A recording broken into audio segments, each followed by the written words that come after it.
10 News begins with breaking news. Take a look. Sky 10 is live above the scene of a downed tree. This is in Rancho Bernardo at Pomerado and Rancho Bernardo roads. It appears that that tree has hit a power box. In fact, 700 homes do not have power right now. We're going to bring you more information on this as we get it. But again, a tree down in Rancho Bernardo.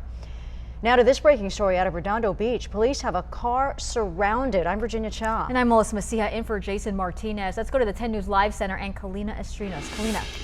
Well, this started off in the Florence area, and SWAT team has actually been called out to help. You can see how hectic the scene is. This is a picture from earlier, and this is actually what is happening right now. You can see that the SWAT team has actually been called out. Now, what started off as a high-speed pursuit actually turned into this standoff right here. This has been going on for over 3 hours. Again, this is Palos Verdes and PCH. Now, this has come to a stop here. It looks like they're trying to kind of negotiate with a person who is inside, and as of right now we have video from earlier when there were 3 to 4 pit maneuvers that were actually used to try to stop this driver. One of those pit maneuvers right here, what you're looking at on your screen, prompted the driver to actually start going in reverse and then continue the chase. Now this person is suspected to be a carjacking suspect, and of course we're going to continue to follow this afternoon and bring you any updates as we get them. In the Live Center, I'm Kalina Estrinos. Back to you guys. That is crazy. Thank you, Kalina. A family is in mourning right now. Police say their loved one died while speeding away from officers. Yeah, the chase ended with a horrible crash. 10 News reporter Grecia Aguilar has been tracking the story all morning. She's live right now in National City.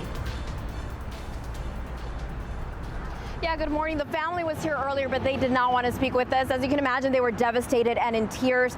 We're on East 16th Street in National City. Earlier this morning, police had this entire street, this entire section closed off as they were investigating. Right now, this is what's left of the crash. You can see a broken fence on that side of the street. Over here on this sidewalk, there's still fresh oil spilled all over it, and even pieces of glass, shattered glass all across the street. Now, this is what the accident looked like earlier this morning. A car left standing in the middle of the road, mangled, destroyed, glass scattered all across the street. Police say at around 2 this morning they were trying to pull over a driver for speeding, but he refused to stop. Officers catching up to the car only to find it in pieces. They say the driver hit a car, which then hit 4 other parked vehicles. The driver died at the scene, but no one else luckily was hurt. Agustin Lugo lives in the apartment right next to where this all happened. He says he was sleeping, he heard the crash, peeked out the window and saw police. When he walked outside, he saw his car had also been hit. My windshield is broke. This is broke too. I don't have this. I see the condition of my car, but at least the Lord saved me, because in this moment I am sleeping.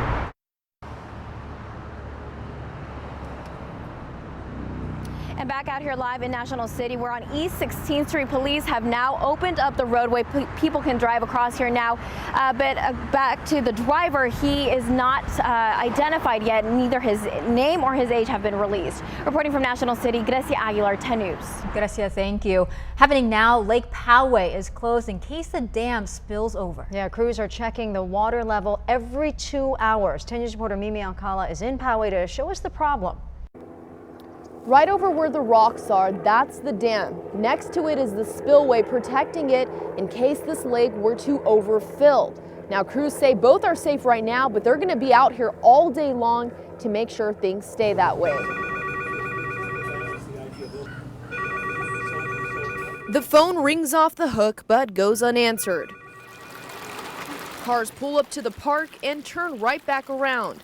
Lake Poway is closed as city crews work on and assess the damage from Monday's storm. There are 55 miles of trails here, and some of those were damaged. Water nearly filled the lake, which hasn't happened since 2010, running off the mountains at 2,000 gallons a minute Monday, causing concerns about the dam and spillway, but city crews say both are safe as of now. But still, no fishing, boating, biking, or hiking. I don't know where else to go ride today. Brian Jensen is visiting Poway on a work trip from LA. He drove up to his favorite place to stop and bike while here, then, like many others, was upset he couldn't visit his favorite trails today. They're beautiful. They're well maintained, smooth. unlike the other trails around here, are all washed out. You can't ride them; they're so messed up. But these were in nice shape. Disappointing. Now the lake and park will be closed for the remainder of the day as crews continue to assess the damage. Once they can confirm that everything is safe for visitors, they will reopen. Reporting in Poway, Mimi Alcala, 10 News.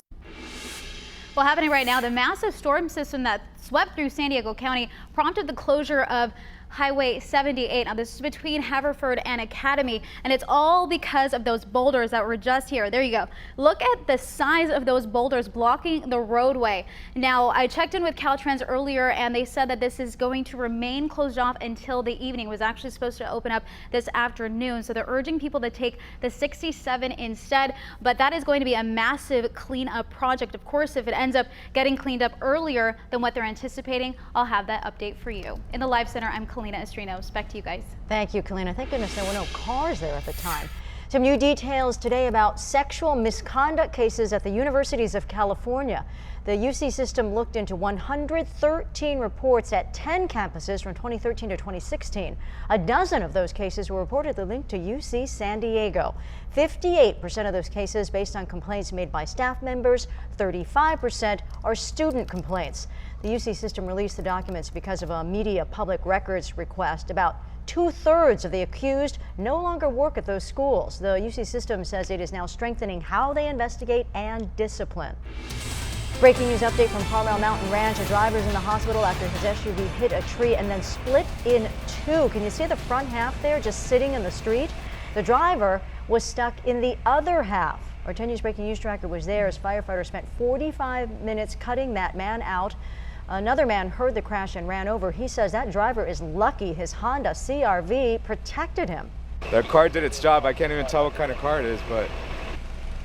The driver was able to walk, look at this, to the stretcher with very little help. Investigators now looking into why he crashed.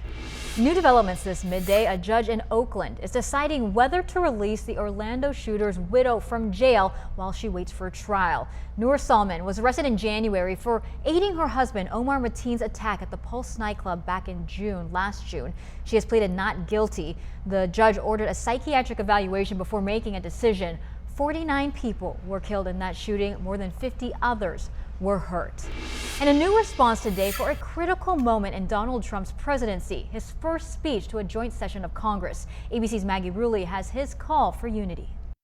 The time for trivial fights is behind us. Delivering an optimistic message to the American people. American greatness is now beginning. The president takes a softer tone in his first address before Congress, sharing an emotional moment with Karen Owens, the widow of Chief Petty Officer Ryan Owens, killed in action a month ago during a raid in Yemen. The applause from both sides of the aisle filling the room and lasting almost 2 minutes. Ryan's legacy is etched into eternity. Thank you. And the president was even talking compromise when it comes to his hardline stance on immigration. I believe Republicans and Democrats can work together to achieve an outcome that has eluded our country for decades. But still committing to his campaign promises, like building that wall on the Mexican border. A great wall. Fighting to repeal and replace Obamacare and increasing the defense budget. The agenda that they voted for, the agenda that a majority of Americans believe is the right agenda for the country, is exactly the agenda that President Trump is advancing. But some comments. We have begun to drain the swamp of government corruption. Getting audible boos from Democrats in Congress. Senate Minority Leader Chuck Schumer saying he doesn't buy the change in tone. His speeches are always totally detached from reality. Accusing the president of saying he's one with the people, but not following up that talk with action. Trump's Commerce Secretary, billionaire Wilbur Ross, was even seen wearing $600 slippers to the speech last night.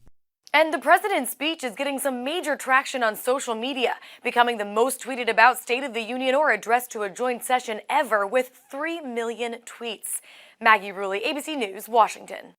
Happening today, sentencing for a man who shot his girlfriend in front of their baby. James Kennedy pleaded guilty to shooting the teenage mom in a car in North Park. Their baby was in the car with them but was not hurt. The young mom survived. Kennedy faces up to 6 years in prison. Happening now, a Chula Vista family whose home caught fire is looking for a new place to stay. That fire started on Pacifica Avenue just after midnight. Firefighters did contain it to one of the bedrooms. The cause of the fire is under investigation. So a shooter is testifying in his own defense about opening fire in a theater. At that point, it was his life or mine. The encounter that ended with a man dead at the movies. A mystery surrounding a local Marine. How you can help solve it coming up next.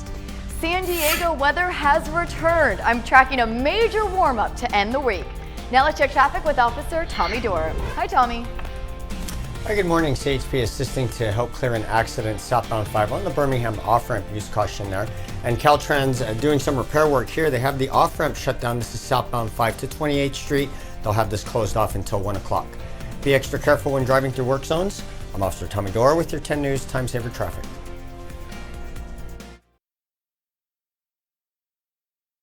Does this man right here look familiar? This is a reconstructed photo of a Marine forgotten in an unmarked grave. In this developing story, 10 News military reporter Hannah Mullins has a woman's quest to solve a cold case. Buried on Hart Island is a man labeled Male Unknown. The thought of that lonely gravesite haunts Amelia Pern. It shouldn't be that way. He shouldn't be in that grave. Before his casket could be closed, someone snapped this photo. The tattoo on his left arm read, First Force Recon, Death Before Dishonor, USMC. And I thought to myself, like, oh God, that's too easy. She came across it on the National Missing and Unidentified Person System. It says he was electrocuted on the train tracks in Harlem, New York on June 23, 1997. He's why she started a project called Veteran Doe. She's since helped to raise awareness about 50 unidentified service members. It might seem a little strange, but she wants to honor them in life and in death. Well, I come from a big military family. Like, all my uncles were Navy, and my cousins were in every branch. I have 2 sons that are Marines. One is based at Camp Pendleton, where Male Unknown was likely stationed. There's been tons of people that look at this case and a lot of interest in it, but nobody's ever found anything. I brought the matter to NCIS. They say they don't have an active case, but are looking into it. It's very saddening to me. There's no reason for it. If someone can put a name to this face, he'll still be gone, just not forgotten. The markings on his arm may help ID the man in the unmarked grave. He doesn't belong in a pauper's grave. The words death before dishonor might just help restore honor in death. Hannah Mullins, 10 News. If you have any information about the Marine, you can contact us. Send us an email to tips@10news.com. Some new developments here. 3 middle school students are still in the hospital. An SUV plowed into them during a Mardi Gras parade in Gulf Shores, Alabama yesterday. They had to work on them right on the ground. The students are members of a marching band that was performing in that parade. A driver who was also part of the parade accelerated too quickly, hit the kids from behind. 9 other band members have already been released from the hospital. We have an update on that breaking news we brought you earlier out of Redondo Beach. This is the scene right now where that carjacking suspect that led police on a chase actually got out of the vehicle, and you can see that they are going ahead and taking him into custody right now. Now, this was pretty intense. It was going on for about 3 hours or so. First carjacking suspect, then led them on a chase like I mentioned. 3 or 4 pit maneuvers were used to try to get this person to stop. The driver actually going in reverse at one point and then ending in Redondo Beach, where it led to pretty much a standoff for a little while as well. So they had to call additional enforcement to come in and assist in the situation, and just luckily this is how it ended, and it didn't get as bad as it could have gotten. I'm Kalina Estrinos in the Live Center. Back to you guys. Kalina, thank you. Well, check out this video here. A driver goes airborne during a chase. Wow, now 10 News hears from a woman who had to move out fast to get out of the way. The flower fields are open at Carlsbad. Why this may be an especially good year to see them.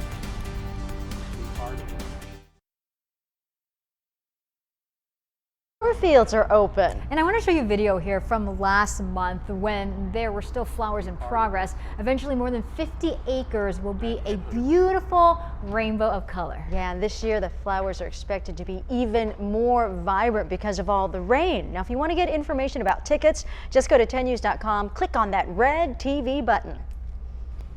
And it looks like it's actually nice flower growing weather today, right? I know, it beautiful. feels like spring, huh? March is definitely coming in like a lamb. Temperature is much warmer than yesterday, and we're going to keep it warm to end the week. Our San Diego weather has returned. Pacific Beach looking beautiful as ever, and temperatures much warmer than yesterday as well. So temperatures for the most part sitting in the 60s right now, and looks like my graphics are freezing, so I may not be able to be on camera for this for a second, but we'll just go ahead and go through this. So right now temperatures at 67 in Kearny Mesa, 68 in the Escondido area, and 66 downtown. So a very warm afternoon ahead for us.